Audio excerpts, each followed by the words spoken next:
طبعا انا عملته كده قدامكم عشان تشوفوه. بصوا انا عايز اوريكم حاجه.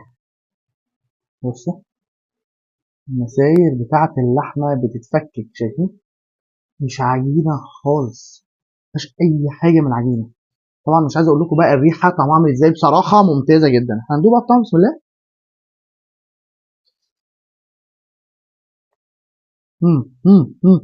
ممتازه.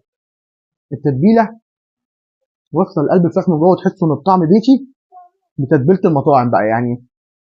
بصوا انا عملت ساندوتش كده في صوصات بتتجاب برضك وبتتباع عندهم. في صوصات انا حاطط صوص شيدر ومايونيز. تعالوا بقى نشوفوا الطعم يبقى عامل ازاي كله على بعض. بسم الله. مم. بصوا مش هبالغ لو قلت لكم ده من انضف الستريبس اللي اكلته في حياتي تقريبا. نضيف والبريدنج قليل، مش طبقه كبيره.